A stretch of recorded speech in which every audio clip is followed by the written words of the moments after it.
Hey, this is Brian with worshiptutorials.com. I have a guitar lesson for you today. Kind of a electric guitar lead lesson, kind of a rhythm lesson as well. But you know, most of the time when I'm on a video here at Worship Tutorials, I have an acoustic guitar in my hands. The irony though is that when I lead worship, I rarely play acoustic. I'm almost always leading from electric guitar.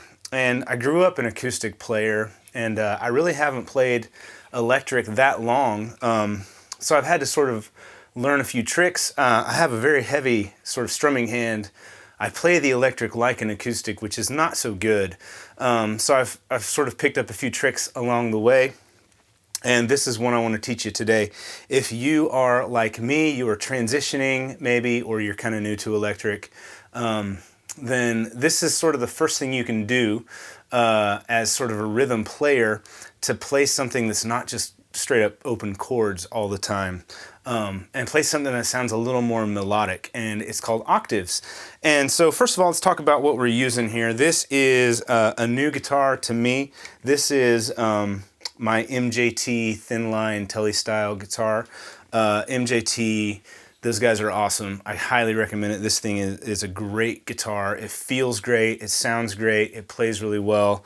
It looks super cool. So MJT, check them out. It's one of their complete guitars that they offer. I'm playing. We're going from here into these pedals, and when I lead, I don't do anything too complicated. I say complicated. I've got these two Eventide pedals here, which are complicated, but I use them in a simple way.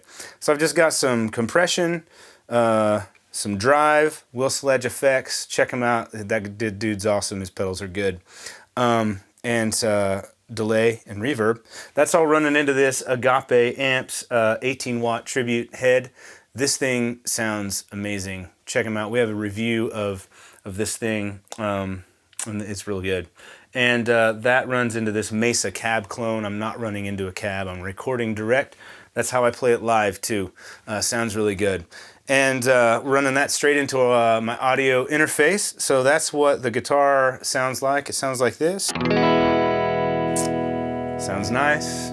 And octaves. So what we mean when we say octaves is exactly that. It's the same note, one octave apart. We're going to use the A string and the G string. So they're one string apart, A and G. Just for the sake of teaching you what an octave is, put your, I use my first finger and my third finger. So put your first finger on the second fret of the A string. That is a B. And then if you put your third finger on the fourth fret, so they're 2 frets apart on the G string, that is also a B. So it's the same note, 1 octave apart. And so kind of the trick on this is to, with your index finger, mute all these other strings. So you don't need this string, you don't need this string. You will play the G string, you won't play the B, and you won't play the E. So what you can do is you can strum, and all you hear are those 2 strings.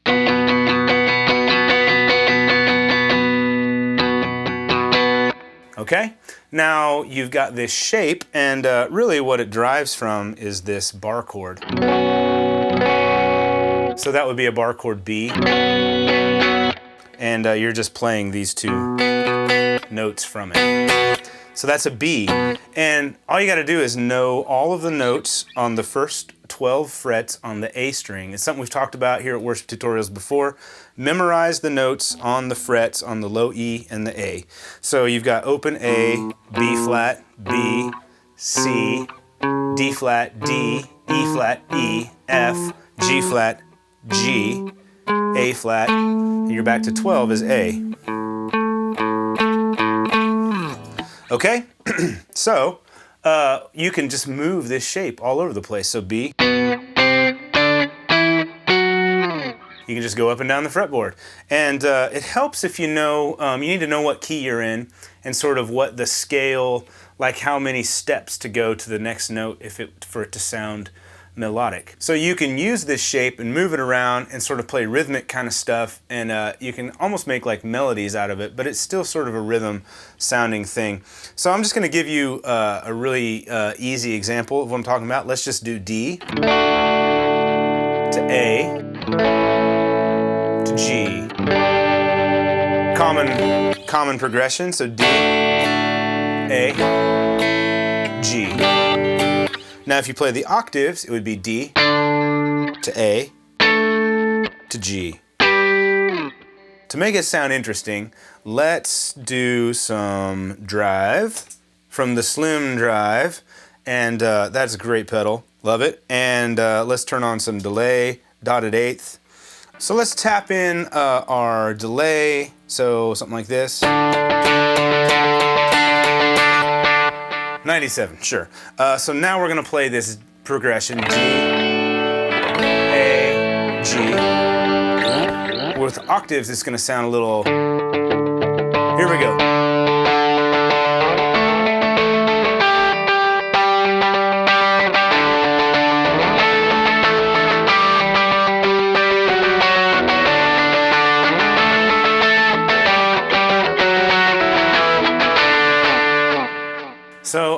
So yeah, you can play stuff that sounds a lot more interesting than just open chords strumming. Another example I use is sort of for little fills between phrases, to kind of walk up between a phrase. To give you an example of what I'm talking about, let's say we're playing the song Hosanna. So we're going Hosanna, something like that, sure. And we get to that, the bridge part, Heal My Heart, it goes to an A. So let's just say I'm playing like rhythm guitar. We get there, it's like,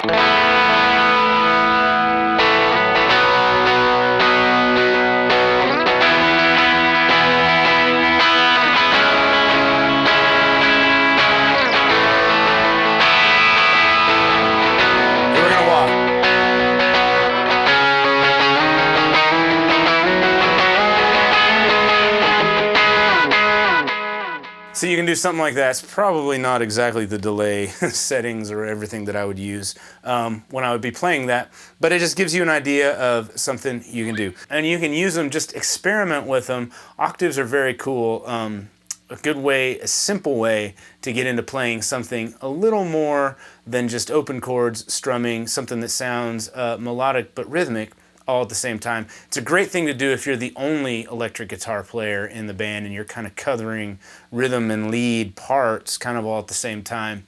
Octaves are a great tool for you to use to do that. So thanks so much for watching. I hope this was helpful. Head over to worshiptutorials.com, leave us a comment, just say hey, love to hear from you. See you next time. Bye.